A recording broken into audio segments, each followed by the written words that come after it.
মাতৃভূমি ছেড়ে আমি হলাম শুধু দূর প্রবাসী।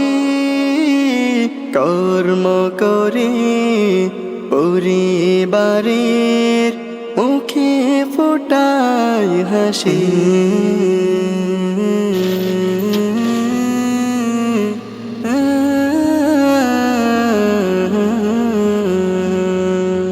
মা বাবাকে মনে হলে চোখে আসে পানি। মুঠো ফোনে কথা বলে দূর করি সব গ্লানি। মা বাবাকে মনে হলে চোখে আসে পানি।